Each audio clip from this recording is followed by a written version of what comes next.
Dans un monde médiatique où la seule critique prospère, où les solutions sont voilées, le scanner de Kavi, comme la fossile du preux chevalier, écarte le rideau du nuage et laisse s'exprimer le soleil et la vérité. Le scanner, c'est l'émission du débat constructif. Le scanner sur Kavi Média.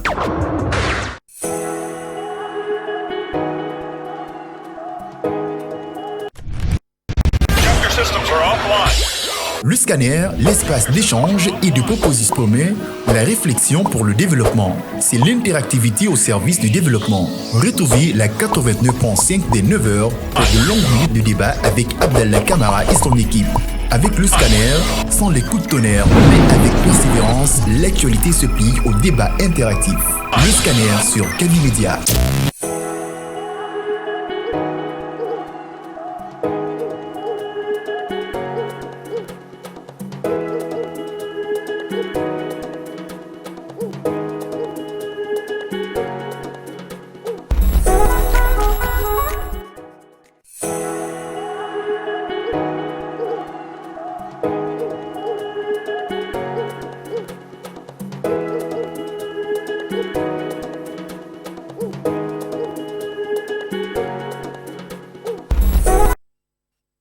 Bonjour à tous, bonjour à toutes. Merci de choisir Kavi TV, Kavi FM. Merci de choisir le scanner, votre émission de débat constructif. Vous êtes sur la 89.5. Vous nous écoutez forcément sur notre fréquence dorée. Vous êtes sur Kavi TV. Merci une fois encore pour votre fidélité. Vous êtes sur le canal 500 du Booker StarTime. Vous êtes sur Kavi TV. Et vous l'avez déjà compris, au menu de ce jeudi d'enquête évidemment. Beaucoup de sujets à débattre ce matin. Le président de la transition, colonel Mamadi Doumbouya, prend son vol cet après-midi pour Riyad, capitale de l'Arabie Saoudite. Ce déplacement du chef de l'État s'inscrit dans le cadre du premier sommet Arabie Saoudite-Afrique prévu le 10 novembre à Riyad sur invitation à printemps du roi d'Arabie Saoudite Salman Ben Abdel Aziz Al Saoud et du prince héritier et premier ministre Mohamed Ben Salman. Ce premier sommet constitue une rencontre de haut niveau qui permettra de renforcer la coopération politique et économique entre le royaume d'Arabie Saoudite et les pays africains. Contexte guinéen oblige. Pourquoi le président Mamadi Doumbouya tient tant à participer à ce sommet malgré les événements survenus le 4 novembre dernier, puisque ce premier sommet est aussi l'occasion pour le royaume wahhabite de rechercher avec ses partenaires africains des solutions aux problèmes d'ordre sécuritaire auxquels doivent faire face les deux régions. La Guinée est-elle en train de saisir cette opportunité? Vous suivrez les différentes analyses de nos débatteurs.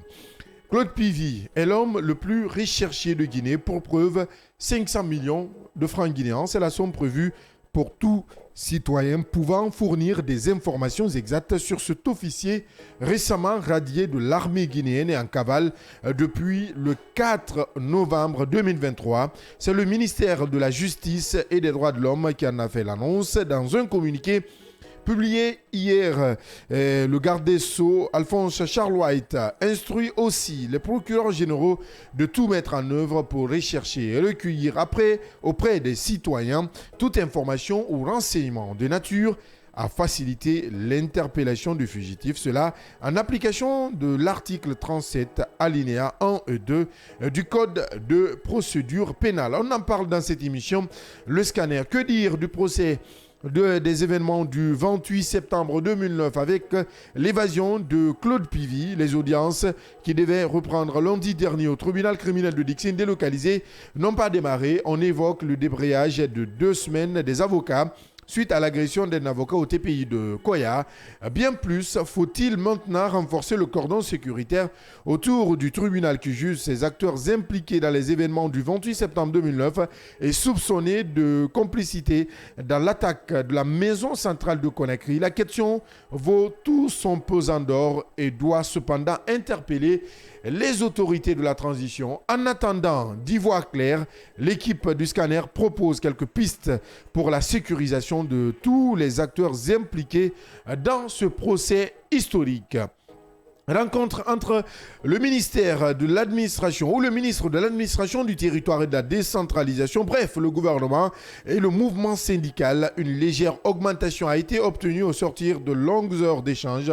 Le gouvernement passe de 20 à 25% sur le point d'indice salarial et d'autres propositions pour de meilleures conditions des travailleurs. Aux dernières nouvelles, on nous apprend que le gouvernement a annoncé une autre hausse de 27,5%. Ensuite, de 30%, l'indemnité de transport de 312 000 francs guinéens à 450 000 francs guinéens et l'indemnité de logement rehaussée de 113 000 francs guinéens à 450 000 francs guinéens.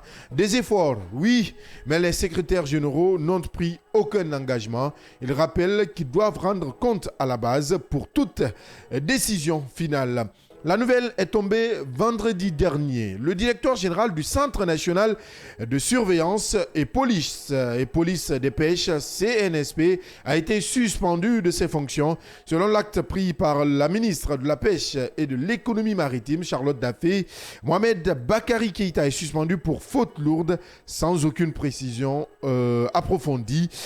Nommé le 22 janvier 2022, un peu plus d'un an, l'ancien secrétaire général du Conseil national des jeunes de l'UFDG-CNJ ne conjuguerait plus le même verbe que sa ministre. Yaya Diallo s'est intéressé à ce dossier. Son compte-rendu, c'est tout à l'heure dans ce numéro du Scanner. Voilà, entre autres sujets à débattre pour ce numéro du jeudi.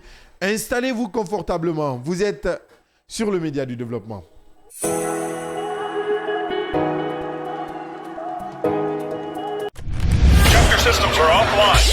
Le Scanner, l'espace d'échange et de propositions qui promet la réflexion pour le développement. C'est l'interactivité au service du développement. Retrouvez la 89.5 des 9h pour de longues minutes de débat avec Abdallah Kamara et son équipe.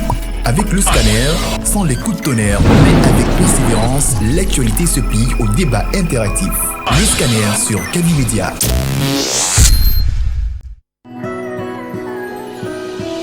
Dans un monde médiatique où la seule critique prospère, où les solutions sont voilées, le Scanner de Kavi, comme la fossile du preux chevalier, écarte le rideau du nuage et laisse s'exprimer le soleil et la vérité.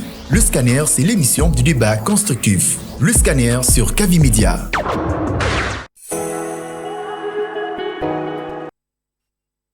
Un débat constructif pour vous permettre de comprendre l'actualité sur toutes ses formes avec les différents chroniqueurs qui m'entourent. Aujourd'hui, c'est jeudi d'enquête, vous le savez déjà. Autour, nous parlons entre chroniqueurs. Aujourd'hui, c'est un débat entre chroniqueurs. Il faut le dire, il faut le rappeler parce que c'est très très important. Je vais commencer par la seule et unique voix féminine de cette émission. Djenab Diallo, bonjour. Bonjour, une vraie ségrégation. Rastaouman, on demande de l'équité, pas l'égalité, madame. Il faut faire un peu la différence quand même. La seule voix féminine de cette émission, bonjour. C'est une évidence. Merci. Allez, c'est compris. Yaya Diallo, bonjour. Bonjour à tous. Yamoussa Cheikh Yamoussa Cheikh Conté. Je préfère ne pas l'attaquer ce matin. Conté. Non, Conté. Attention. Comprends ce que je suis en train de dire. Attention. Yamoussa Cheikh Kamara, bonjour. Bonjour Abdallah. Merci.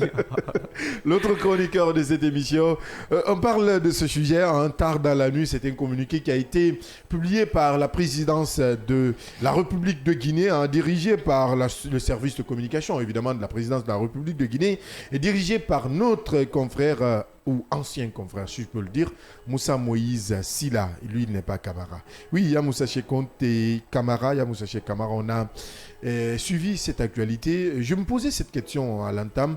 Pourquoi le colonel Mamadi Doumbouya tente-t-il à participer à ce sommet avec toute la situation qui prévaut dans le pays?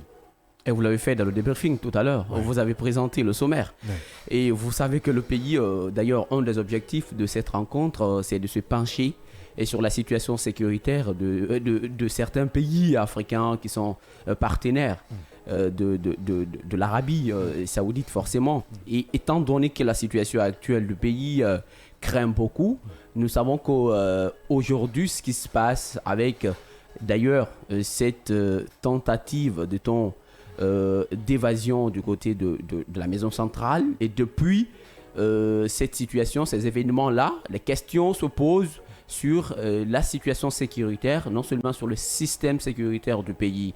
Alors, s'il y a des failles, c'est le moment peut-être, à mon avis, de trouver des solutions. Et donc, avec un tel sommet, je vois que son déplacement mérite vaut de l'or. Vaut de l'or, c'est opportun, c'est très important. Si, en tout cas, il part là-bas pour discuter justement autour de ce sujet-là. Peut-être qu'on ne connaît pas encore l'agenda du président de la transition. On ne peut pas trop aborder, on ne peut pas trop commenter le sujet étant donné que tout n'est pas dit. Oui. Mais ce qui est sûr, il y a forcément des angles inavoués que le président peut-être pourra essayer d'en débattre avec les Arabes, forcément. Mais ce qu'il faut dire, la réponse à la question de savoir est-ce que c'est maintenant pour Mamadi Doumbouya de participer à ce sommet. Vous l'avez rappelé tantôt, c'est d'ailleurs le premier sommet. Et pour un président de la transition qui est aujourd'hui face à toutes les situations sécuritaires, puisque, comme je le disais tantôt, l'événement récent vient de montrer à l'opinion nationale qu'il y a problème. Et donc, ce sont les problèmes qui méritent d'attirer l'attention des autorités. En tant que premier responsable, aujourd'hui le père de la nation, vous devrez comprendre qu'il a peut-être sa place, soit pour écouter, apprendre, soit pour discuter avec les autres, pour savoir qu'est-ce qu'il faut. Est-ce qu'il nous faut de l'aide pour une participation active dans le cadre du renforcement de notre système de sécurité, ou est-ce qu'il faut de partenariat? Est-ce qu'il faut encore procéder à d'autres signatures pour permettre à la Guinée de maintenir en tout cas son décollage? Mais tout porte à croire qu'on a besoin aujourd'hui d'être en sécurité. Bien. Et les citoyens se posent des questions. Et s'il faut les résoudre maintenant, s'il faut trouver solution, je trouve que n'importe quelle rencontre importante est nécessaire. Oui, Djenab Diallo, par rapport à cette sortie ou ce voyage qu'entame le président de la transition, colonel Mamadi Doumbouya, on nous apprend que c'est cet après-midi. Est-ce que les médias privés auront accès? Gros point d'interrogation parce que nous sommes déjà habitués à cela. Aujourd'hui, est-ce qu'il est, comme je le posais la même question à Yamoussa Cheikh Konté, il est opportun pour le président de sortir du pays? Est-ce qu'il ne... Yamoussa Kamara, je m'excuse. Est-ce qu'il ne serait nécessaire pour lui de sortir du pays ou de se faire représenter? Parce qu'il y a quand même le ministre de l'administration du territoire qui est là, il y a le ministre des Affaires étrangères, il y a également le ministre de la Défense nationale, notre cher Idi Amin. Je pense qu'il est le président de la République de Guinée, mais ça ne veut pas dire que le pays ne peut pas bouger si le colonel Mamadi Doumbouya n'est pas là. C'est pourquoi on a un gouvernement et on a un premier ministre. Je pense que s'il n'est pas là, le premier ministre peut jouer le rôle du président de la République. En tout cas, peut le représenter pour un bon nombre de choses. Donc, ce communiqué est venu un peu tard parce que moi, c'est ce matin que j'ai lu ce communiqué. Je crois, plan sécuritaire, on a tous ces derniers jours quand même parlé de ça et tout. Quand on sait que ce qui s'est passé du côté de la maison centrale, quand même c'est à quelques mètres du palais Sékou Touréa, ça donne vraiment... Du Parlement Med 5. Du Parlement Med 5, ça donne... vraiment à réfléchir et ça fait qu'il y a une certaine psychose qui pèse. Mais avoir le président vouloir vraiment assister à ce sommet et à se déplacer lui-même, ça nous ramène à dire que peut-être qu'il n'y a pas péril à la demeure comme on le pense et que plan sécuritaire, si ce n'est pas l'attaque qui s'est produite du côté de la maison centrale, qu'on peut dormir tranquillement. Donc je pense que quand même... c'est important que le président participe à ce sommet. Bien. Parce que les relations, vous savez, les relations entre l'Arabie Saoudite et la Guinée, ça a été toujours de très bonnes relations depuis le temps de Sékou Touré et jusqu'à maintenant. Donc aujourd'hui, il va bouger pour Riyad. Je pense que c'est une très bonne chose et que cela va constituer une rencontre de très haut niveau qui permettra en tout cas de renforcer la coopération politique et économique entre Riyad et Conakry et tous les pays africains. Bien. Et ça sera aussi l'occasion peut-être de rechercher avec les partenaires africains des solutions aux problèmes. Yamoussa le disait tout de suite, d'ordre sécuritaire auquel doivent faire face les deux régions, l'Afrique et le Moyen-Orient. Voilà. Donc je pense que c'est important qu'ils participent quand on sait combien de fois l'Arabie Saoudite finance des projets en Afrique. Vous prenez l'exemple sur la rénovation de la mosquée Faisal. Ça a été un gros projet. Voilà, et je pense qu'il y a aussi cette facilité que l'Arabie Saoudite a sur la Banque islamique de développement. Je pense que le séjour ne va pas un séjour vite et que le président de la République reviendra avec plein de signatures d'accords de coopération avec l'Arabie Saoudite. Bien, Yaya Diallo, par rapport à ce déplacement du colonel Mamadi Doumbouya vers Riyad.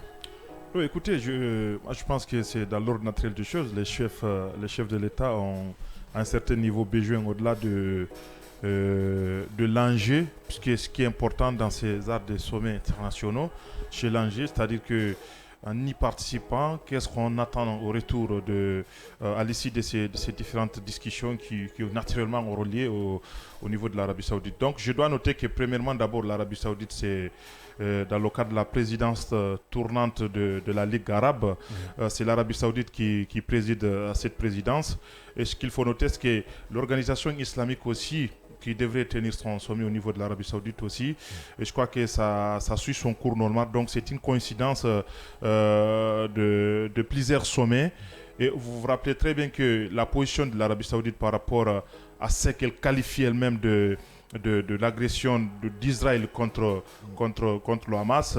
Donc c'est à mon avis, c'est mon analyse à moi. Je prends surtout la dimension géopolitique de la situation. Aujourd'hui, l'Arabie Saoudite, au-delà de ce partenariat économique et politique dont vous faisiez allusion, je crois que c'est important, ça a toujours existé.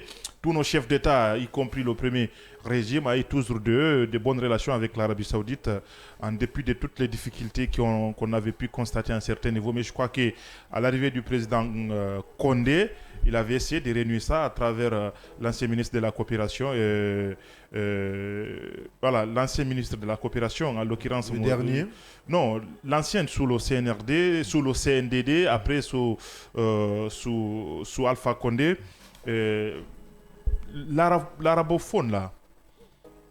Allez, on continue en attendant qu'on se rappelle de son nom, parce que là, ça ne me vient pas. Hein. Je vois bien de qui vous voulez parler. Ouais, c'est un grand diplomate qui a de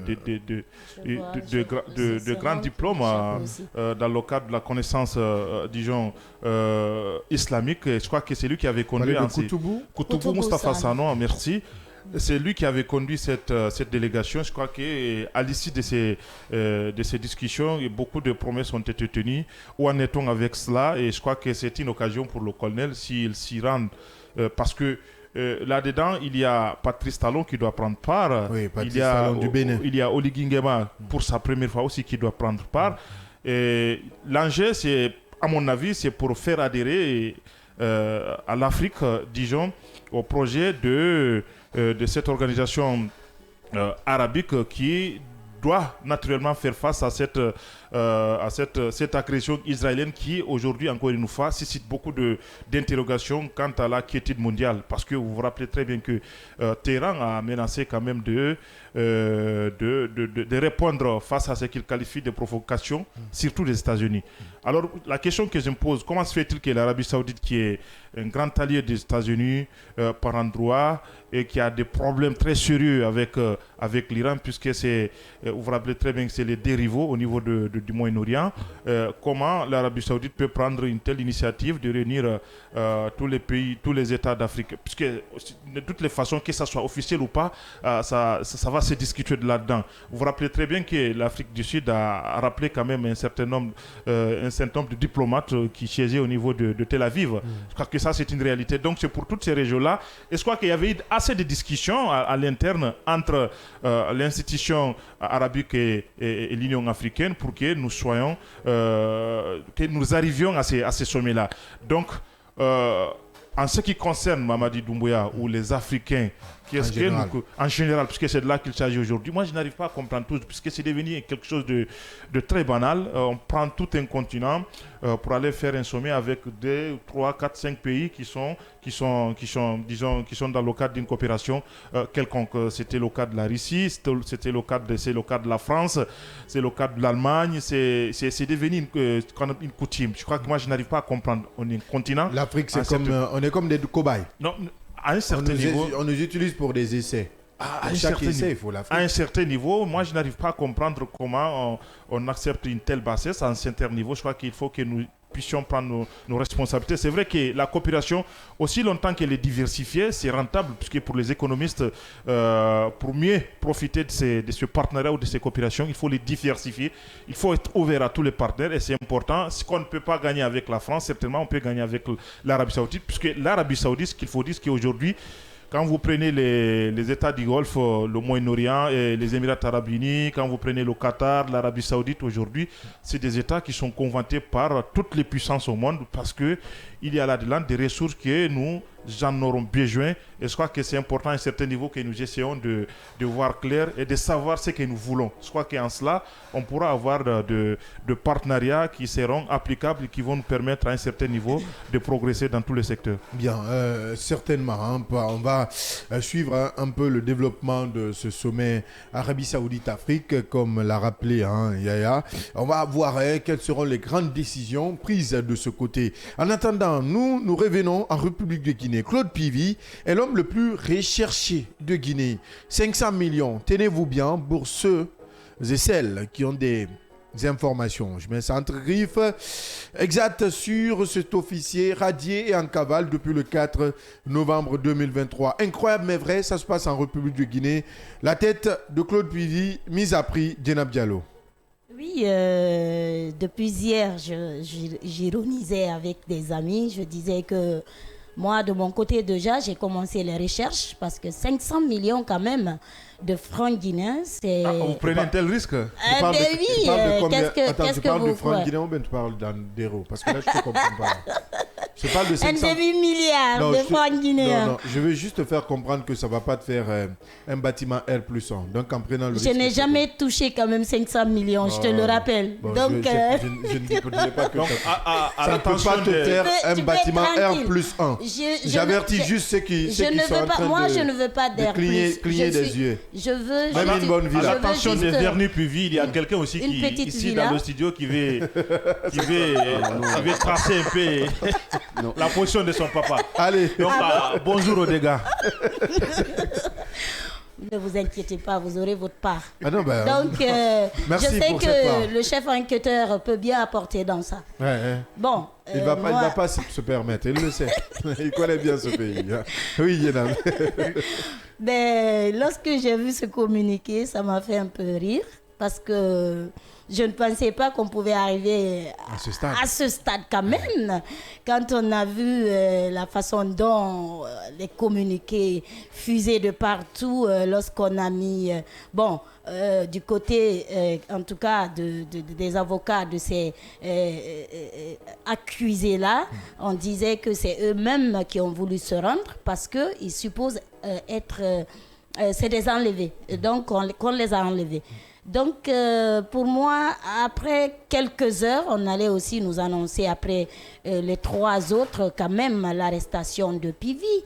Mais ça a duré toute une journée, 2 jours, 3, 5 jours. Et on passe par un communiqué pour demander l'appui, je pense, de tous les Guinéens et que c'était pas seulement du côté national, il y avait le côté national et international, qu'il était recherché en Guinée et ailleurs, et que toute personne qui aurait une information sur le Claude Pivi pouvait en tout cas donner ces informations-là à travers un numéro vert qui a été donné dans le communiqué. Je pense que l'affaire devient très sérieuse, qu'on ne peut pas prendre cela avec pincettes. On sent jusqu'où aujourd'hui, en tout cas les forces de l'ordre ou les forces de l'ordre, de forces de sécurité, ont leurs limites face à cette situation. Ça ramène à dire que peut-être qu'ils ont utilisé beaucoup de moyens qu'ils ont en leur possession et que rien n'a filtré, qu'aujourd'hui ils pensent que c'est la population, les uns les autres, qui peuvent aider à la recherche de Pivi. Des informations qui aussi sur lesquelles on a appris qu'il y a le fils adoptif, le Pivi, qui a été tué dans ces recherches-là, et un de ses fils a été arrêté. Je pense que les recherches continuent, mais aucune information peut-être pour les aider en tout cas à traquer Pivi n'a encore été donnée, puisqu'ils ont utilisé beaucoup de pistes. On a vu combien de fois les descentes musclées dans des quartiers comme Matam, comme Koléa, commune de Matam, Koléa, Mafanko. Oui, Mafanko, et aussi vers Samatara, là où se trouve le domicile du Claude Pivi.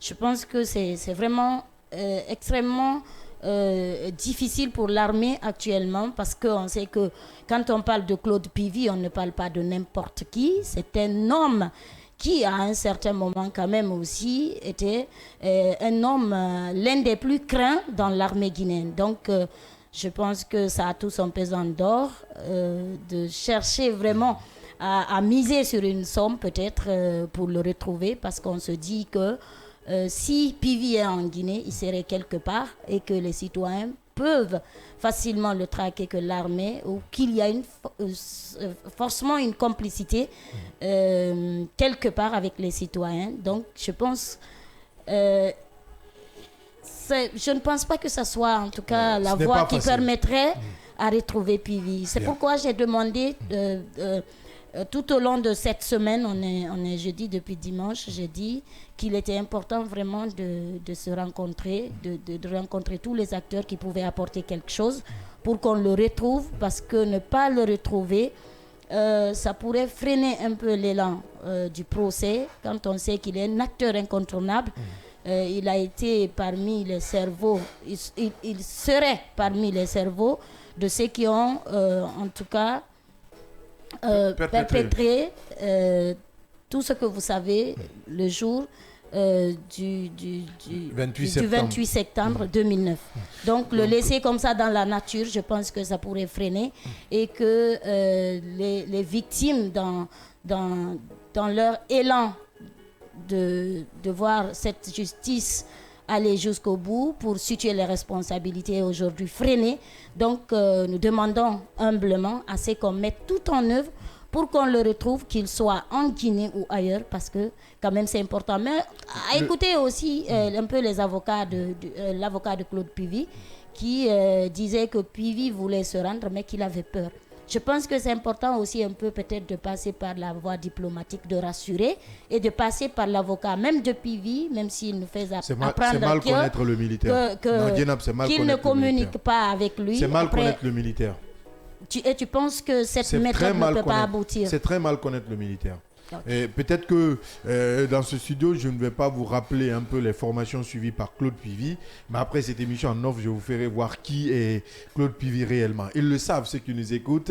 Ces gouvernants savent qui est Pivi. C'est ce qui fait la crainte d'ailleurs aujourd'hui. Oui, c'est aussi ça l'importance. C'est-à-dire, Claude Pivi, c'est le Toumba Diakité du CNRD. En tout cas, on a vu Toumba Diakité plusieurs fois. Dire Grand Claude, je le respecte. Il n'a jamais dit co-plan, mais il dit toujours Granco. Demandez à ceux qui savent bien qui est Claude Pivi. Vous me direz certainement qu'il n'est pas instruit, mais là, l'heure est grave. Je sais de quoi je parle, l'heure est très grave, et Dieu ne veut pas tout faire, Yamoussa Cheikh Kamara. Dieu ne veut pas tout faire. Et justement, moi j'ai envie de dire à Ousmane Gawal Diallo, le ministre porte-parole du gouvernement, qui sont en train de perdre de temps. Si jusqu'ici l'homme disait que Claude n'avait aucune chance de s'en sortir, alors qu'on est en train de prendre le temps avec cette situation, je me dis qu'il faut faire très attention. Et d'ailleurs, le communiqué dont vous faites allusion tout à l'heure, la tête de Claude Pivy mise à prix, vous savez qui a fait ce communiqué, qui a pris cette décision et qui a misé le montant. C'est le ministre Charles White, et vous l'avez vu. Après une absence, la première série à la maison centrale. Dès son retour, très en colère, il s'en est pris d'ailleurs aux gardes pénitentiaires sur place. Et puis voilà, il a essayé de rompre directement la chaîne de pacte de confiance qui existe désormais entre le ministère de la Justice et ses gardes pénitentiaires. Charlie, il est fort. Oui, puisqu'ils ont réussi, ils ont été faibles ou c'est pas divertis dans leur travail. Ils ont laissé Claude Pivy utiliser environ 5 téléphones étant prisonnier. Et puis pas n'importe quel prisonnier, un des accusés principaux dans les événements dans le massacre du 28 septembre, bien sûr. Et aujourd'hui, Claude Pivy, depuis le 4 novembre, reste toujours introuvable, il se faufile dans la nature. Et donc, ce communiqué vient nous montrer exactement que, quelque part, l'armée a perdu le contrôle. Et c'est ce qu'il faut éviter. Puisque jusqu'ici, il y a une partie des citoyens de la population qui reste scotché et qui reste, en tout cas sur sa position, qui a une confiance absolue au CNRD, surtout aux forces spéciales. Mais aujourd'hui, miser sur les citoyens, miser sur la population pour dire que n'importe quelle personne peut nous donner la position géographique de Claude Pivy, a droit à 500 millions de francs guinéens. Moi, je me dis que le gouvernement est en train de montrer qu'il a perdu le contrôle. Ouais. Et là, il faut éviter cela, Abdallah. Il faut l'éviter. Et puisque... C'est seulement dans les films hollywoodiens qu'on voit ça, dans les films cowboys. Oui, peut-être que ça me renvoie à dire... C'est pourquoi j'ai utilisé PV Wanted, parce que ça me faisait un peu voir... Ça me pousse à dire à Yaya qui disait qu'on n'avait pas d'argent. Donc, il faut comprendre que le gouvernement a l'argent. Si même toutefois... un ministre peut donner ça. Oui, 500 millions quand même. Oui, non, mais ouais, on sait. Mais ça peut aller au-delà de ça. Ça peut aller au-delà de ça si on a cette volonté. Mais ce qu'il faut dire toujours... Rechercher aujourd'hui, est devenu priorité. Oui, c'est ça, voilà. et donc il y a traquer aujourd'hui Abdallah. Et Pivy, c'est un exercice qui revient aux militaires, c'est-à-dire à nos forces de défense et de sécurité. Le vrai débat souvent se fait autour du thé sous les manguiers. Et depuis cette annonce faite par le ministre Charles White hier, vous pouvez comprendre qu'il y a eu des débats avant que nous nous retrouvions autour de cette table dans nos émissions pour dire ce qui se passe. Les vrais débats ont été déjà faits. Aujourd'hui, ce qui anime les jeunes ou les citoyens dans les quartiers, c'est cette question également sécuritaire. Quelle est la garantie aujourd'hui que le gouvernement a mis sur table pour dire que quiconque nous met en contact, c'est-à-dire quiconque nous donne une piste a une certaine garantie de sécurité. Qu'est-ce qui nous garantit en tant que citoyens de dire aujourd'hui, si nous portons main forte au gouvernement dans la recherche de Claude Pivy jusqu'à ce qu'on arrive à mettre main sur lui, qu'est-ce qui nous garantit qu'on sera en sécurité? Qu'est-ce qui nous garantit qu'on ne se fait pas? Il y a comme une double menace. Qu'on ne se crée pas d'ennemis. Qu'est-ce qui nous dans le qu'est-ce communiqué, qui nous le fait... ministre de la Justice l'avait mentionné que toutes les garanties seront prises. Quelles sont ces garanties? Et finalement, ça ne se limite pas. Ça ne se limite pas au Ça, c'est au visa de la loi qu'il avait rappelé. Écoutez, Yaya, ça ne se limite pas. La protection des témoins de victimes. Oui, mais ça ne se limite pas qu'à cela. Ensuite, la remise de la somme se fera dans... Oui, on sait tout ça, mais ça ne se limite pas qu'à cela. Et même, nous avons affaire avec des militaires. Il ne faut pas oublier ce pan aussi. Nous avons affaire avec des militaires et nous sommes dans une situation où des cas de complicité sont à évaluer également. Alors si jusqu'ici, le gouvernement peut-être n'arrive pas à trouver une piste sur laquelle il faut exploiter pour mettre main à Claude Pivy, donc il faut se retrancher vers les civils. Alors qu'est-ce qui garantit que celui qui appellera aujourd'hui pour dire que moi je sais où se trouve PV? Qu'est-ce qui garantit qu'on ne va pas confondre, qu'on ne va pas accuser cette personne de complicité? Qu'est-ce qui garantit cela? Puisqu'il n'y a aucune garantie n'est mise sur table. Et ça ne se limite pas qu'à la parole pour dire que oui, toutes les dispositions sont prises pour faire en sorte que protéger cette personne. Ça ne se limite pas qu'à cela, il faut matérialiser les faits. Et pour le moment, il n'y a aucune garantie. On est entre le marteau et l'enclume. On peut aujourd'hui mettre en place des systèmes. Non, le mot m'échappe un peu, mais je vais me rattraper. Je vais me rattraper comme à l'époque au temps Sékou Touré, il y avait des services spéciaux. Hein. Mais il y a toujours des services spéciaux. Même dans les civils. Même au sein des civils. Ça existe juste que là. D'accord. Les renseignements.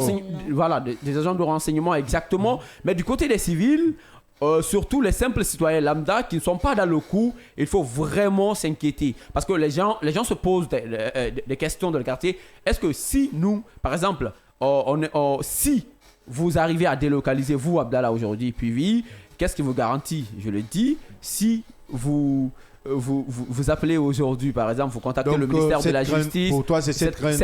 Cette crainte. Et là, il faut aller au-delà. Les 500 millions, c'est pas une vie, vous l'avez rappelé, ça ne peut pas aujourd'hui construire. Bon, ça ne peut pas te construire une belle maison, une belle villa. Les ingénieurs, mais les diront, envoyez Baba Henri, mais il sait de quoi je parle. Encore une fois, le travail là revient à l'armée, ça revient à nos forces de défense et de sécurité. Donc, c'est genre de communiquer, il faut faire attention, puisque ça risque de nous fragiliser. Michel me parle de voyage. Michel, 500 millions, ça ne fait pas voyager.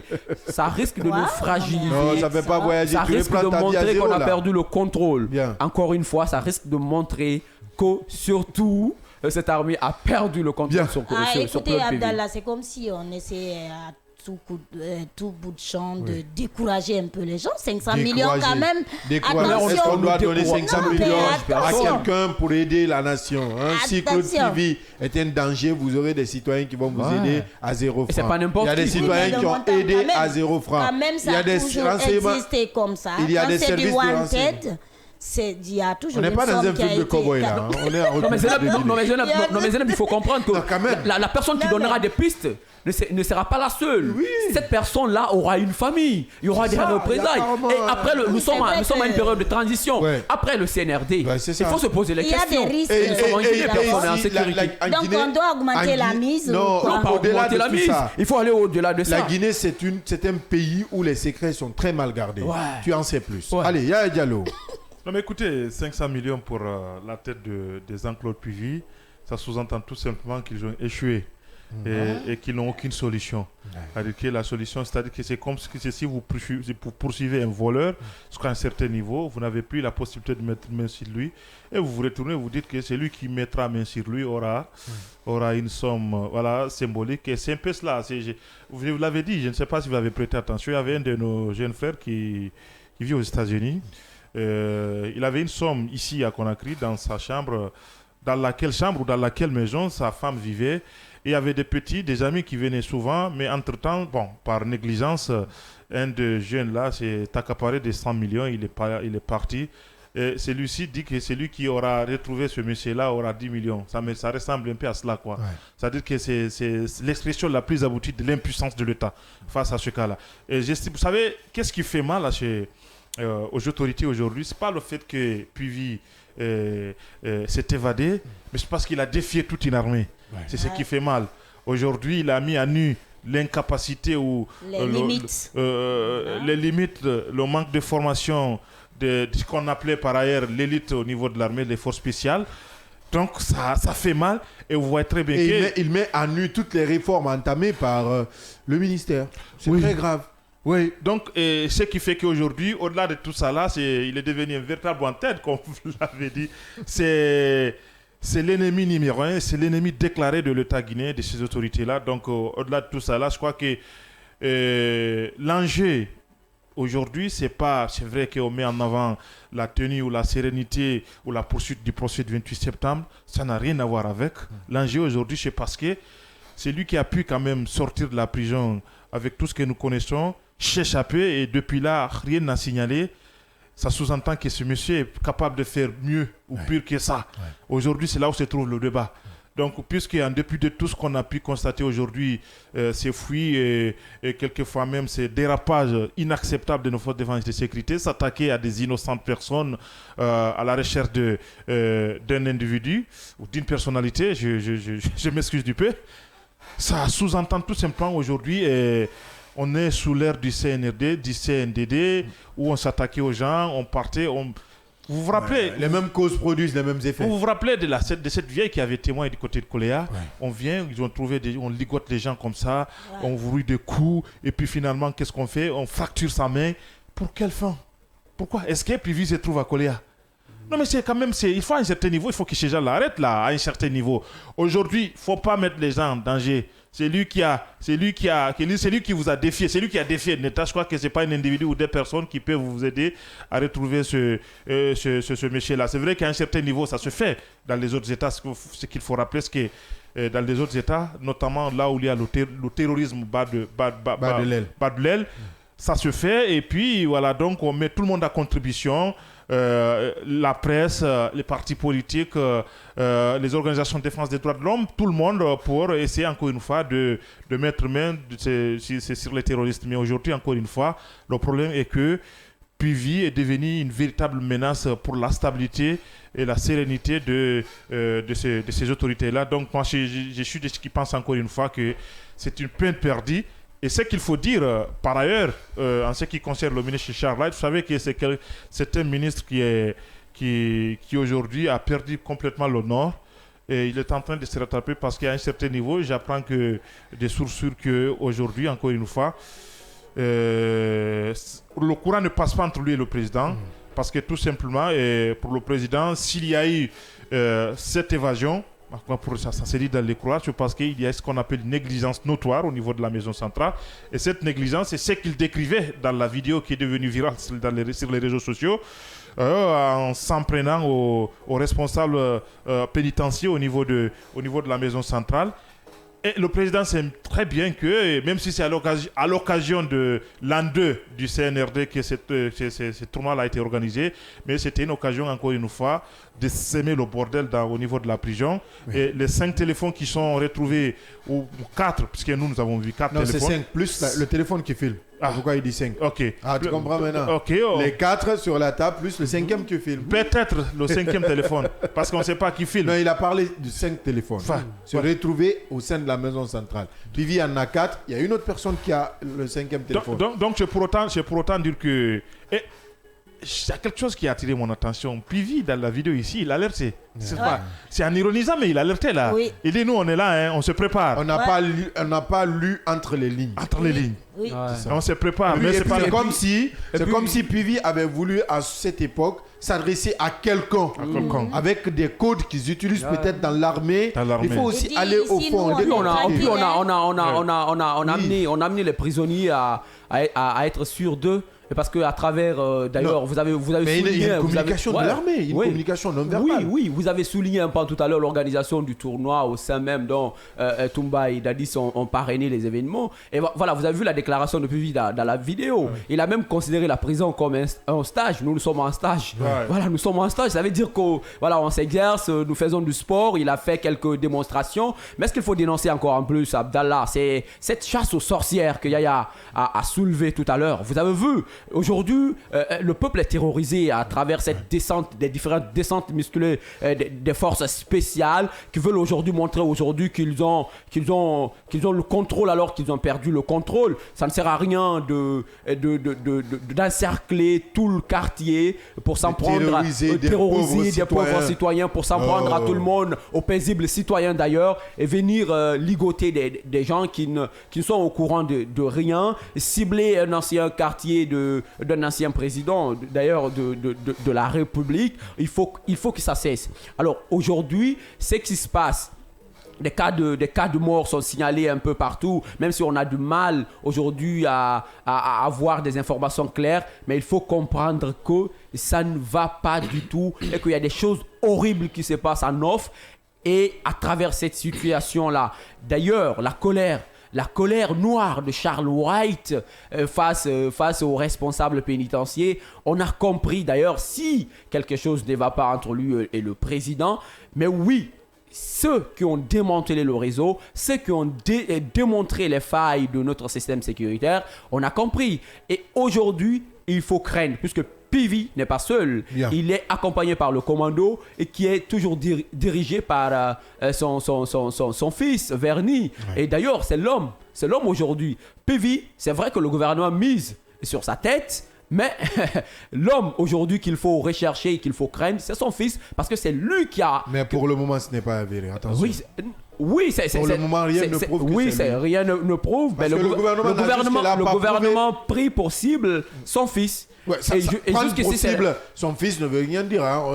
Vous l'avez dit déjà. Le gouvernement n'a pas de contrôle. Je reste encore dubitatif. Sinon, pourquoi ne pas dire 500 millions pour Privé, 500 millions pour Verny. Pour Verny. Moi, personnellement, je reste dubitatif sur les faits. Depuis le départ, j'ai un certain doute qui tourne autour. Oui, il y a des doutes. Oui, il y a des doutes. Mais est-ce qu'il faut le dire, la première cible principale depuis le départ, c'était Verny. Et aujourd'hui, c'est PV.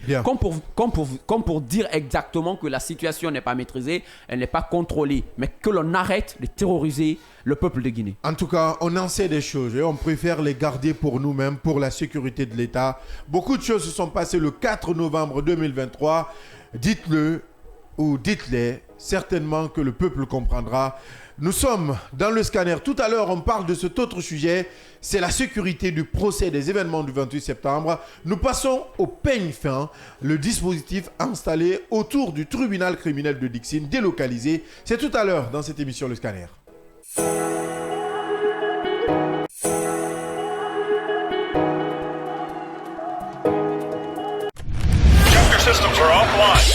Le scanner, l'espace d'échange et de proposition qui promet la réflexion pour le développement. C'est l'interactivité au service du développement. Retrouvez la 89.5 des 9h pour de longues minutes de débat avec Abdallah Kamara et son équipe.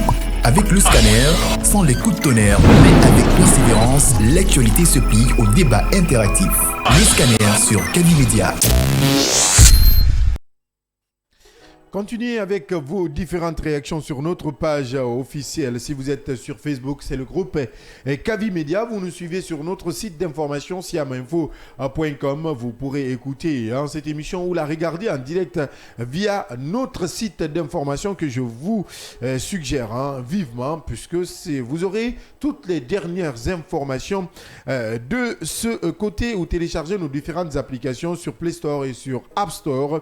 Je le disais tantôt, que dire du procès, de la sécurisation du procès des événements du 28 septembre 2009, puisque Claude Pivy est déjà en cavale. Si la maison centrale elle-même n'est pas en sécurité, qu'est-ce qu'il faut craindre, Yaya Diallo, de ce côté, puisque ces différents protagonistes, ces prévenus, se retrouvent chaque jour de ce côté, en tout cas du lundi au mercredi, pour les différentes audiences?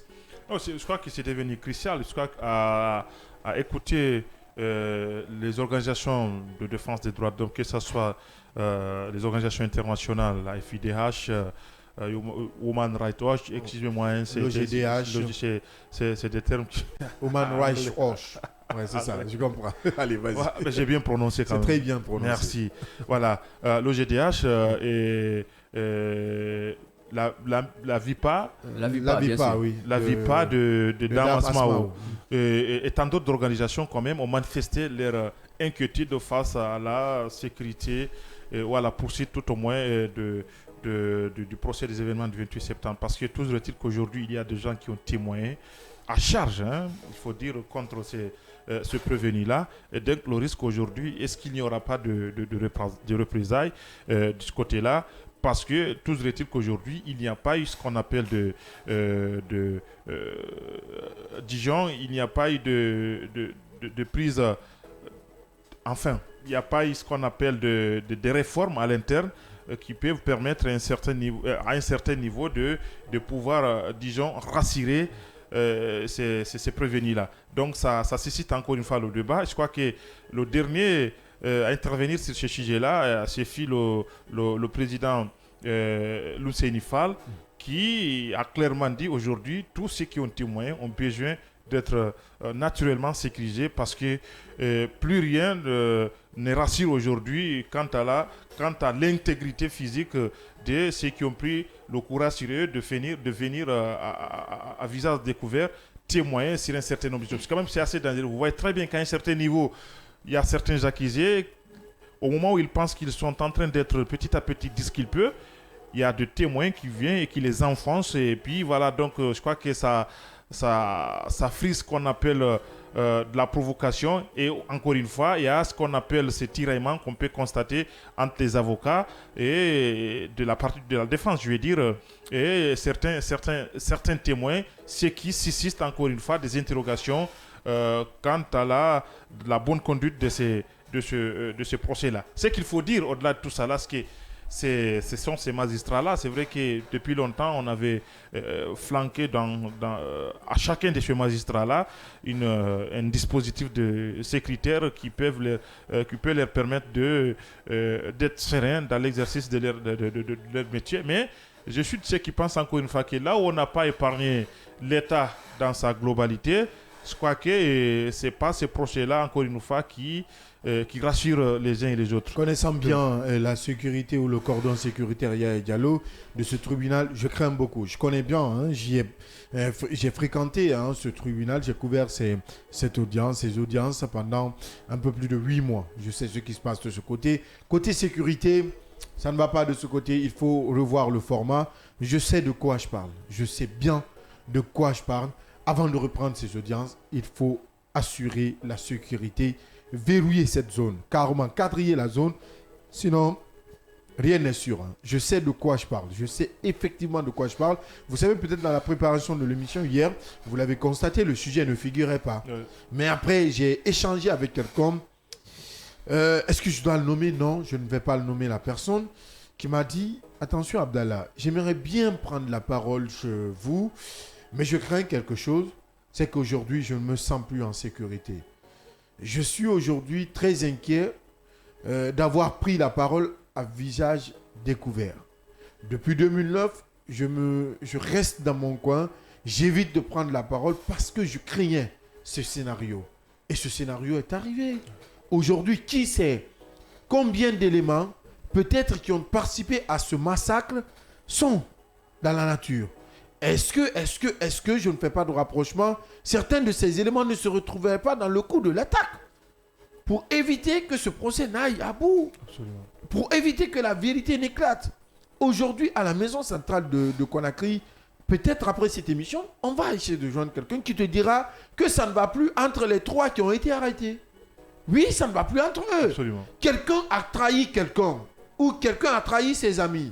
Donc, vous voyez, différentes hypothèses sont en train de se poser et plus les jours passent, plus l'inquiétude est grandissante. Ouais. Donc, aujourd'hui, on est comme confronté à une situation, on en rit, c'est vrai, on minimise, c'est vrai, mais il y a beaucoup d'enjeux qu'il ne faille pas mettre de côté. Il y a le procès des événements du 28 septembre, tu l'as rappelé, le procès dans son cadre même, le cadre juridique, le tribunal dans son emplacement, un tribunal qui est à quelques mètres du palais Mohamed V, un tribunal qui se trouve à quelques mètres de la maison centrale. S'ils ont pu s'infiltrer dans la maison centrale, extraire ces présumés, est-ce qu'il faut oublier ou omettre le fait que le bus ou l'équipe de sécurité qui entoure ces prévenus ne peut être aussi pris dans un piège? Attention, il ne faudrait pas que les autorités, il ne faudrait pas qu'ils mettent ça de côté. Aujourd'hui, on doit revoir carrément le cordon sécuritaire du procès des événements du tribunal de Dixine. On doit revoir l'itinéraire utilisé par ces prévenus. On doit revoir le système de sécurité de ce procès. Honnêtement, si on ne le fait pas, il y a de gros risques. Gros risques, il faut le dire. Je suis tellement strict là-dessus parce que je sais de quoi je parle. Non, le risque a atteint une dimension qu'aujourd'hui, c'est la sécurité de chacun de nous aussi qui est menacée. Parce qu'on ne sait jamais qu'est-ce qui va se passer. Puvis dont on parle aujourd'hui, il fait un grand père de famille au sein de l'armée. Au-delà de son influence à un certain niveau, il a intégré beaucoup de jeunes au niveau de... Il a ses fidèles dans l'armée. Au niveau de l'armée. Ouais. Aujourd'hui, ce qu'il faut dire, c'est qu'il y a une purge là qui avait commencé. Et est-ce que ça va continuer? Est-ce qu'à un certain niveau, les gens et les autres ne vont pas se poser mille et une questions par rapport à ce qui pourrait leur arriver? Parce qu'aujourd'hui, encore une fois, tous ceux qui semblent être proches de lui sont aujourd'hui dans le viseur de ces autorités. Donc, ce qui fait qu'à tout bout de champ, à tout moment, on peut assister à des rebondissements. Mais ce qu'il faut dire, c'est que vous vous rappelez très bien que, est-ce que vous vous posez la question, qu'est-ce qui a anticipé cette évasion au niveau de la maison centrale? Vous vous rappelez qu'au niveau, au niveau du procès des événements c'est les témoins qui devaient venir. Il y avait ce qu'on appelle le rebondissement. Il y avait plus de 10 personnes aussi qui devraient réapparaître. Oui, évidemment. Vous voyez très bien. Arrêtez. Je le rappelais tantôt. Qui sont-ils? Oui. Qui sont-ils? Quels sont ces rapports avec Jean-Claude Pivy ou enfin avec tous ces détenus-là? Quelles sont ces informations que ces gens-là détiennent? Et éventuellement, qu'est-ce qu'on nous cache là-dedans? Parce que, encore une fois, et je suis de ceux qui pensent qu'au niveau de l'armée, on ne dit pas beaucoup de choses, parce que ce qu'il faut dire, c'est qu'après l'attaque, il y a eu plus de 188 arrestations au sein de forces de défense et de sécurité. Bon Dieu. Absolument, il y a des gens aujourd'hui dont on n'a plus leurs nouvelles parce que, et notamment surtout ceux qui sont aujourd'hui liés au Bata. Donc j'estime qu'encore une fois, la sérénité reviendra, mais il ne s'agit pas là de mettre tout le monde dans le même panier au risque d'avoir presque tout le monde contre soi. Donc c'est ce qui risque de se passer aujourd'hui, parce que, encore une fois, la sérénité a foutu le camp. A foutu absolument le camp. Oui, il y a Moussa Cheikh Kamara. Justement, le cordon sécuritaire du tribunal délocalisé de Dixine, justement, on doit se poser question. Parce que moi, je me dis d'ailleurs, lorsque j'ai entendu les événements du 4 novembre, je me dis si vraiment il devrait y avoir une possibilité pour le commando qui est passé à l'opération. Je me dis que le lieu le mieux indiqué, c'était le tribunal. Si on n'avait pas peur, parce que le procès se tient en pleine journée et que la ville est remplie naturellement de population, de citoyens, si on n'avait pas peur de représailles, pour qu'il y ait peut-être assez, puisque avec des tirs de part et d'autre entre les deux camps, comme on a constaté le 4 novembre, si on n'avait pas peur de cela, le commando pouvait faire éruption de l'autre côté au tribunal et on pouvait ramasser tous les accusés. C'est parce que vous-même, vous avez dit, nous connaissons l'emplacement de ce tribunal aujourd'hui. Nous connaissons très bien le système de sécurité. Son emplacement, vous verrez des gendarmes, le système de sécurité. Des policiers à un certain moment qui sont vraiment distraits parce qu'on ne mesure pas l'ampleur. Oui, on ne mesure pas l'ampleur. Donc aujourd'hui, peut-être qu'on va procéder à renforcer je ne sais pas le système. Et que Charles paye l'argent des gens. Dites au ministère là aussi de payer les gens. La situation. Non, il n'a qu'à payer les gens. C'est des gens qui sont très maltraités et à un certain niveau, ils ont voulu réclamer, mais puisqu'il s'agit de... L'autre question... Toi-même, tu n'es pas payé depuis la couverture, même si tu fais 10 000 couvertures, Charles, il ne te paye pas. L'autre question que Yamoussa, il n'est pas payé, malgré toutes ses couvertures. L'autre question, justement, il va répondre peut-être. Il y a assez de problèmes. Mais l'autre question que je me pose également, Abdallah, c'est que si la théorie d'évasion est approuvée, je me demande pourquoi les gens ont accepté de se rendre, puisque ça a été dit, les Dadis, les Tieboro et les Blaise Gomou ont Est-ce qu'ils se sont rendus? Bon, ce sont les informations qui ont filtré. Non, c'est ce que le gouvernement a dit. Oui, c'est ce que le gouvernement a dit. Même les avocats ont... C'est ce qu'on veut nous faire croire. Même les conseils des accusés, de ces gens-là, ont aussi soutenu cela. Moi, ma question est de savoir si, en tout cas, la théorie d'évasion...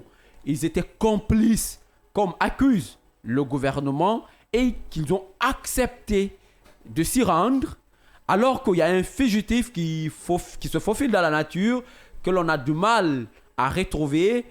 Jusqu'ici, il faut se poser question à quelle fin? Pourquoi ils ont fait? Pourquoi? Qu'est-ce qu'ils préparent encore? Oui. Et il faut se dire, l'armée, si c'était un coup bien préparé, je ne suis pas militaire. Mais chaque mouvement d'un militaire bien formé, d'un commando, c'est un mouvement bien mesuré. Ouais, surtout que si on me dit que ces personnes se sont rendues Moi, Abdallah, je n'y crois pas. Je sais pourquoi je ne veux pas y croire. Et s'ils se sont rendus d'eux-mêmes, oui, il y a forcément une raison. Non, s'ils se sont rendus, il y a une raison. C'est pas possible. S'il y a possibilité de le faire, écoutez, Abdallah. Quand vous sortez à 3, nous sommes 4 dans ce studio, nous planifions une opération, pas une opération militaire. Nous planifions quelque chose. Dès que toi, Yamoucha Cheikh, tu dis je ne suis pas partant, ils sauront ce que nous sommes en train de faire. Oui, mais s'ils ont désisté à la dernière minute, comme on nous fait croire, c'est qu'il y a un gus au roche. Il y a quelque chose. Et qu'il y a un qui reste.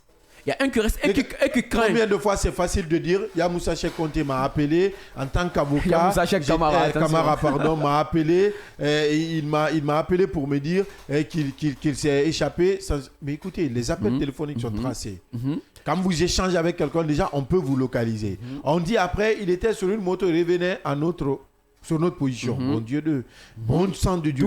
Quel est le citoyen en République de Guinée qui ne savait pas à 8 heures qu'il y avait un problème en République de Guinée? Il n'y avait pas, il y a trop de zones d'ombre. C'est pourquoi je ne veux pas croire à cette thèse. Je vous dis, peut-être que Yaya Diallo, il est l'enquêteur en chef. Peut-être il le sait, puisque nous sommes dans un média de développement, il y a des choses qu'on ne se permet peut-être pas, mais il le sait qu'entre eux, ceux qui ont été arrêtés, je parle du trio, Moussa Dadis Camara, Moussa Keboro et Blaise Gomou, ça ne va pas. À l'instant où je te parle, c'est vraiment, les relations sont tendues de ce côté parce que quelqu'un a trahi quelqu'un. Voilà, mais justement, c'est ce que je dis. D'où ma question, Yaya. C'est ce que je veux dire exactement. Si et seulement si la thèse des théories est approuvée, si en tout cas elle est approuvée, puisqu'on ne peut pas aujourd'hui être complice, d'accord, d'une évasion.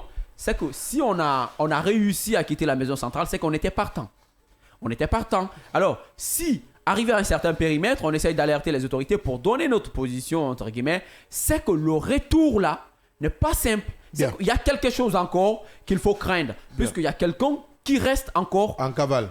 Oui, Djenab Diallo, sur ce sujet, puisqu'on a d'autres à développer. Oui, rapidement. Je pense que cette question de sécurité a été toujours au niveau des organisations des droits de l'homme, mais également des conseillers de ces accusés-là. Je pense qu'au début même du procès, on les avait entendus. Ils ont demandé vivement à ce que tous ceux qui participent à ce procès soient vraiment dans la sécurité totale. Mais je pense pour tous ceux qui ont en tout cas été au niveau du tribunal criminel délocalisé, délocalisé du côté de ce côté, vous vous rendrez compte que la sécurité fait faille. Moi, j'ai toujours eu peur quand je suis là-bas que quelque chose arrive. Je l'ai dit avec les consoeurs, avec les confrères. Je disais que c'est vraiment un procès de tous les enjeux. Je n'ai jamais cessé de le dire. Je pense qu'à un certain moment, on a minimisé cela et que voilà, aujourd'hui, chose dans laquelle on se retrouve.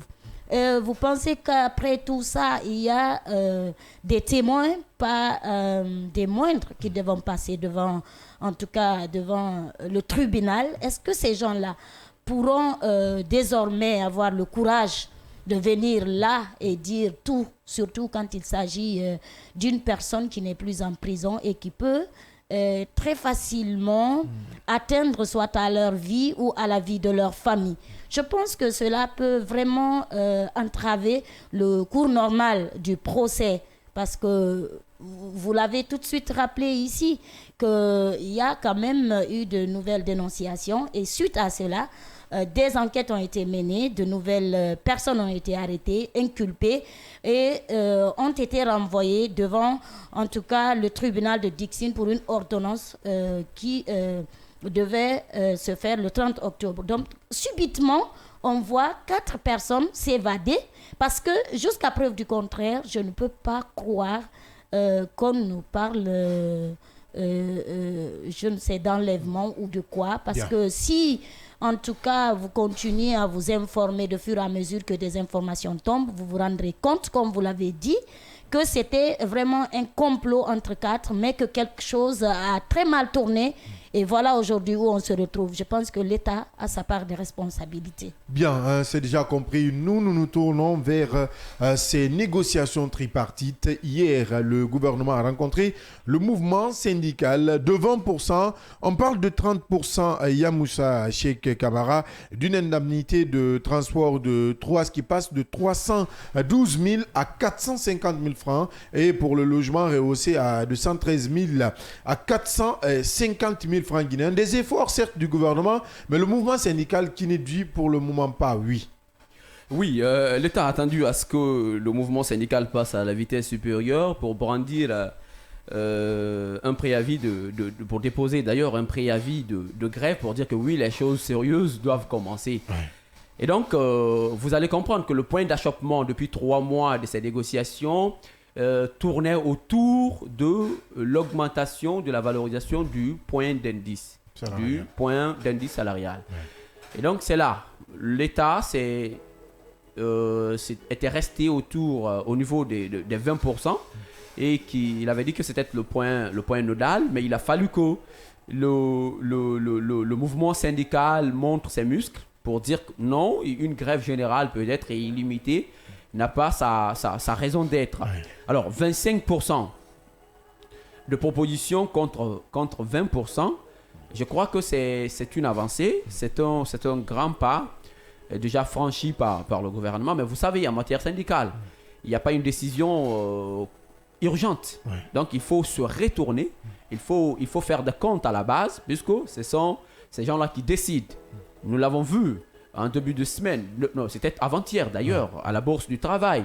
Donc, le dernier mot revient toujours aux travailleurs. Et ce sont les travailleurs qui ont décidé d'en découdre cette fois-ci avec le gouvernement, puisqu'ils ont considéré ils ont considéré un échec autour de ces négociations-là. Ouais. Mais jusqu'ici, la question que l'on va se poser, est-ce que cette nouvelle proposition faite par le gouvernement sera acceptée? Est-ce que cette proposition peut convaincre la classe ouvrière?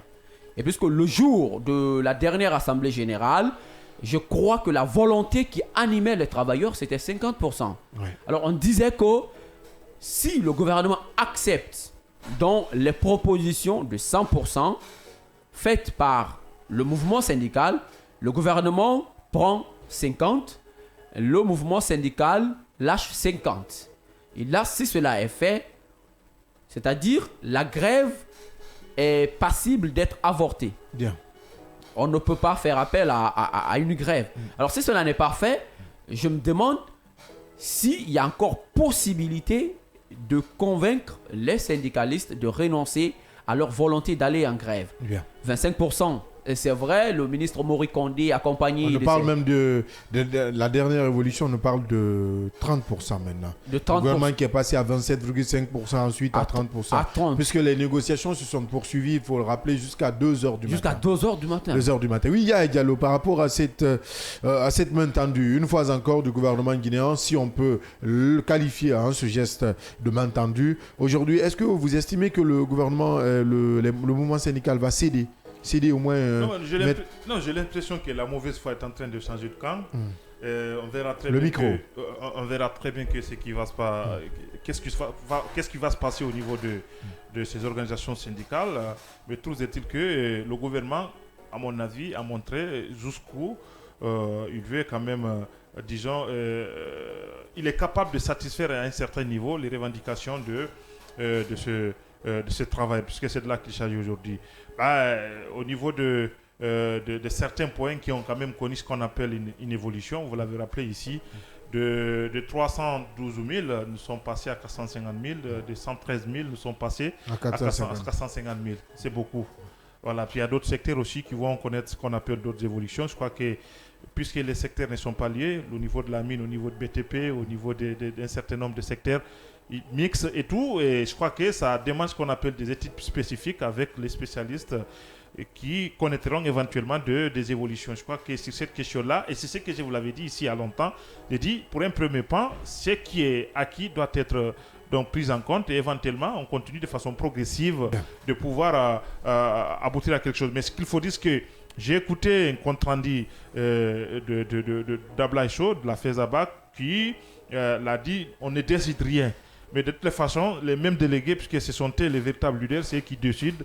À un certain niveau, il faut savoir raison garder et il faut savoir ce qu'on veut. Et les 30% là, puisque ça vient du gouvernement, sont en train de voir petit à petit comment est-ce qu'il faut améliorer les conditions de vie. Une commission même a été déjà mise en place pour pouvoir suivre tout cela. Oui, Djenab Diallo, avant d'ouvrir notre dossier d'enquête. Bon, je pense que les lignes ont bougé parce que de 20%, on se retrouve à 30%. C'est déjà bien. Non, mais vous vouliez 50%. Yamoussa et toi, la semaine non, passée. mais est-ce que les lignes ont bougé?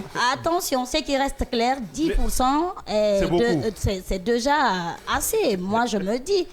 Ça ne veut pas dire que tout de suite, ils baissent la garde. Mais 10% de 90%, de 30% de 90%, ce n'est pas assez petit. Je pense qu'à ce niveau-là, on peut revoir sur certains points parce que c'est de cela il s'agit. C'est le point d'indice peut-être qui a les 30%, mais pour les autres points, il y a une nette amélioration, même si on ne nous a pas encore fait le compte-rendu. C'est pourquoi je dis que les autres points, à ce niveau, primes, hein.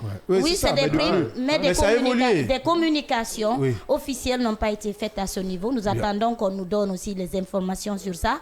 Mais ce qui reste clair, je pense que, en tout cas, la rencontre d'hier a porté. Félicitations au ministre. Comment ça a porté? Hier, on porté. Nous attendons le reste parce que une commission technique déjà doit travailler sur les autres points. C'est pourquoi une information officielle n'a pas été donnée. Et je pense que ça a vraiment porté. Il fallait que le ministre Morikonde vienne aux rescousses. Et hier, on disait, est-ce que c'est un ministre qui pouvait apporter?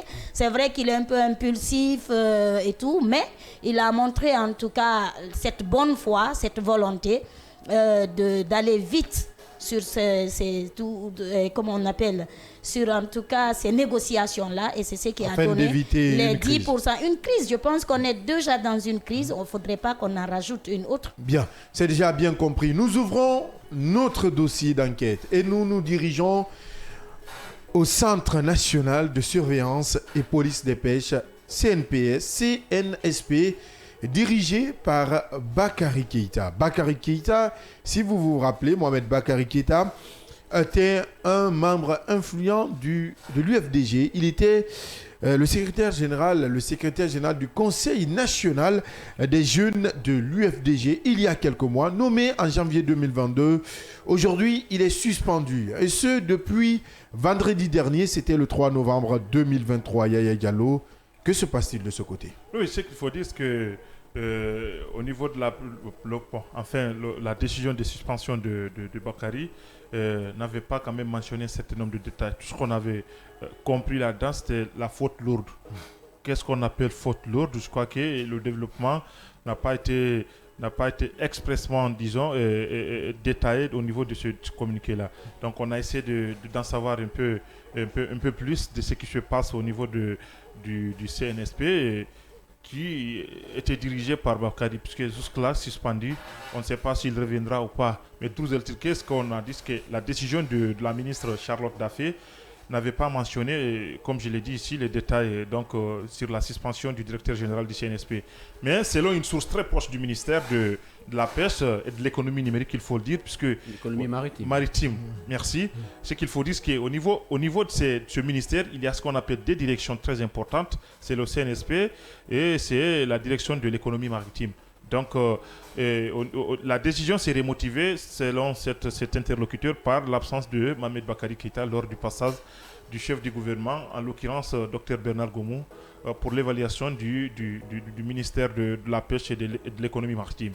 Donc, il était dit que tous les directeurs devraient impérativement s'y présenter à cette occasion, parce que pas que le département qui devrait être évalué, mais toutes les directions qui sont liées, disons, au département devraient être naturellement évaluées. Alors, Bakary Keïta, vous savez très bien que, pour revenir un peu dans l'historique, Bakary Keïta, vous savez, le 27 et le 28 juillet 2023, je vais dire, à l'occasion du sommet Russie-Afrique, il y avait ce qu'on appelle... il avait pris part, et c'est pour vous rappeler un peu l'historique, il avait pris part mais il n'avait pas informé son ministre, la ministre des Pêches, qui est son ministère tutelle. Ouais. Donc, il est allé, et puis à l'occasion, comme beaucoup d'autres aussi directeurs nationaux qui ont pris part à l'occasion, il est allé, je crois qu'à l'occasion, il a profité pour essayer de nouer des accords de partenariat avec certains experts russes en ce qui concerne, disons, l'amélioration et la modernisation de la pêche, enfin, au niveau de notre pays. Donc, ce qui a été sanctionné par une invitation que Bakary avait demandé aux experts de venir chez nous ici et faire le constat. Éventuellement, il est revenu, je crois qu'il n'avait pas fait le compte-rendu à son ministère tutelle, ce qui, à mon avis, c'est notre interlocuteur qui avait irrité encore une fois la colère de Dame Charlotte Daffé. Et vous savez très bien que combien de fois le CNSP est une direction très importante. Il y a beaucoup de magos. Est-ce que je dois dire ce que je veux dire? Non, il faut le dire. Il y a de l'argent. Il y a de l'argent. Qui coule à flot. Énormément. Ouais, il y a de l'argent qui coule à flot. Et je crois que c'est le poumon économique, s'il faut le dire comme ça, du ministère de la Pêche. Oui, j'ai fait un documentaire sur ce département. Je connais très bien ce département. Il y a de l'argent à flot. Il y a énormément de l'argent. Donc, Bakary sollicite l'expertise russe. Et je crois que c'est... Sans l'accord de sa ministre. Sans informer la ministre. Et je crois que c'est sur quoi il avait discuté avec ces experts russes-là, ça engageait presque tout le ministère, pas que sa direction à lui. Donc ça engageait tout le... Pour lui, c'est pour le bien de tout le ministère de la Pêche, donc y compris lui, y compris la direction de l'économie maritime. Alors, donc le directeur du CNSP, suspendu, avait adressé, disons, un courrier officiel, ce qu'il faut dire, à la ministre Charlotte Daffé, lui informant de l'arrivée de cette délégation russe à Conakry ici. Donc, un courrier qui date du 27 octobre 2023. Je crois qu'à l'issue de ce courrier-là, dit-on, Bakary n'avait pas ce qu'on appelle récit, ce qu'on appelle une réponse face à ces courriers-là. C'était pour informer la ministre de l'arrivée de cette délégation-là. Mais voyez-vous très bien que jusque-là, la ministre n'était pas informée de ce qui s'est tramé, de ce qui a été signé comme accord ou aucune nouvelle, on vous dit seulement que vous devez recevoir une délégation. Il y a une délégation qui devrait être là, donc...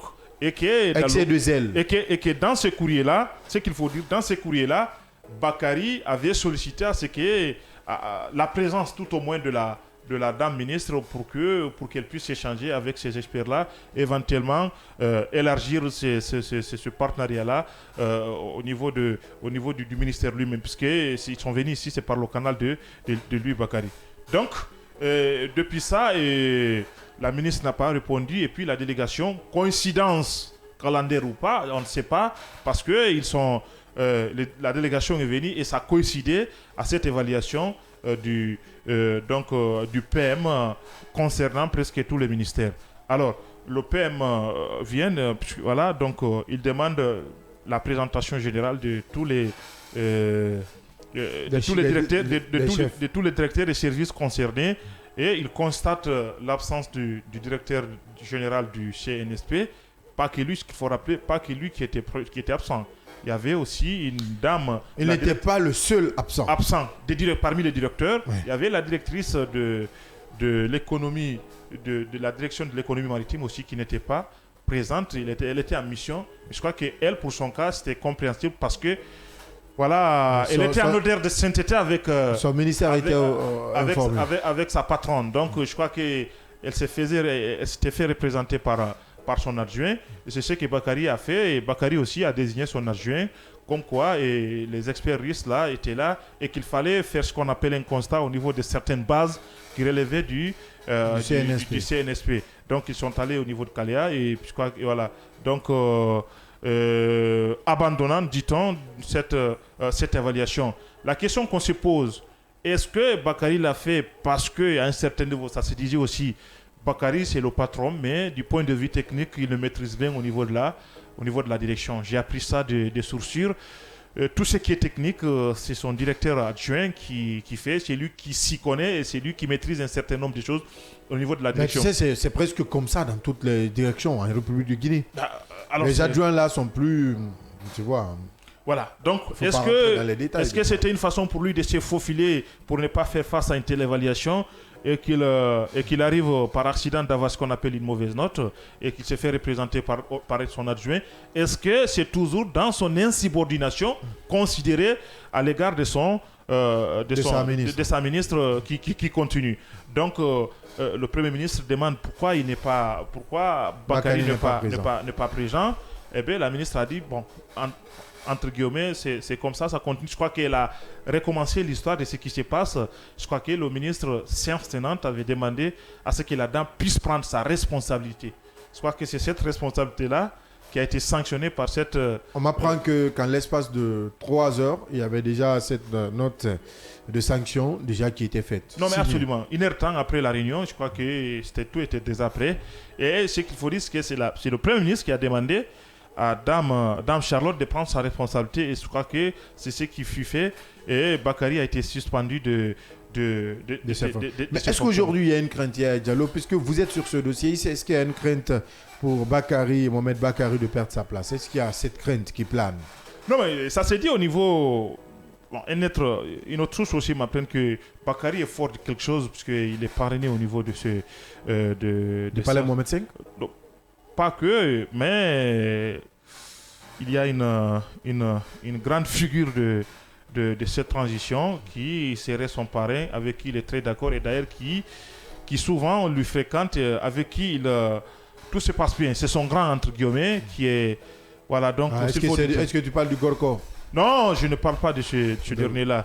Lui, je crois que ses relations sont purement politiques, là. D'accord. C'est une autorité civile très importante. Je crois que c'est cette même autorité qui avait dirigé cette délégation au niveau de la Russie. Je comprends. Vous comprenez? Je comprends. J'ai une idée sur la personne. Donc nous, on n'a rien compris. Il ne veut pas donner le nom de la personne. Je ne vais pas donner le nom en réalité. Mais rappelez-vous qui avait... Non, mais il faut donner le nom. On a envie de savoir aussi. Non, on le donnera à le moment porté. Mais ce qu'il faut dire, c'est que, rappelez-vous, c'est lui-là qui avait dirigé la délégation au niveau de la Russie à l'occasion du sommet 2023. Donc, juillet 2023, vous allez vous rappeler de qui s'agit-il. Bien. Donc, ce qu'il faut dire, c'est que...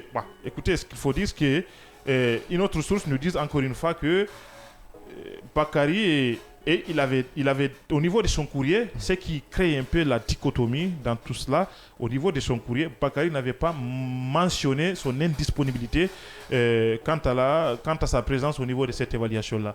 Donc c'est quelque chose qu'il fallait préciser, parce que tout simplement ça se dit partout qu'il donc on peut plus penser à une insubordination. Oui, c'est plus que cela. Vous savez, c'est l'accumulation de plusieurs frustrations qui aboutit à cela. C'est-à-dire que c'était une occasion pour Dame qui n'avait pas, ce qu'il faut dire, qui n'avait pas une mainmise sur Bakary et la direction. Et c'est ce qui pose le débat aujourd'hui sur le fait qu'aujourd'hui, et c'est un peu, si vous voulez très bien, ce qui s'est passé au niveau du CNSC, de la Caisse nationale de la sécurité sociale. Non, pas de la Caisse nationale de sécurité. Ah, ok, oui. Pour le cas de la caisse, avec le DG et le DGA. Avec le DG et le DGA. de cette histoire. La tutelle technique, c'est le ministère de la Pêche. Et sa tutelle financière, c'est le ministère des Finances. Vous voyez très bien qu'à un certain niveau, il y a de l'insubordination. On se demande, voilà, qu'est-ce qu'il faut faire? Donc, c'est ce qui fait que Bakary, selon certains, n'accorderait pas d'importance à sa ministre. Et puisqu'il traite directement avec un certain nombre d'acteurs de la pêche au niveau de la surveillance, c'est lui qui raisonne un certain niveau de bateaux qui sont dans l'illégalité, dans l'illicite, et c'est lui qui taxe et il ne fait aucun compte rendu. Et plus loin, il noue des accords de partenariat au nom du ministère sans pour autant informer sa ministre. C'est ce qui explique tout cela. Et éventuellement, il y a de l'argent, mais la ministre ne voit pas. Je crois que tout est parti de là. Sale temps pour notre ami Mohamed Bakary Keïta, directeur général du Centre national, Centre national de surveillance et police des pêches, CNSP. En une minute, Djenab Diallo, on a suivi quand même le compte-rendu de ce premier jet d'enquête de Yaya Diallo. Oui, à travers en tout cas cette enquête-là, nous avons pu avoir d'autres éléments que nous n'avions pas, des informations sur le pourquoi Bakary a été suspendu. Je pense que ce qui arrive dans ce département, ça se retrouve un peu partout dans nos départements aujourd'hui.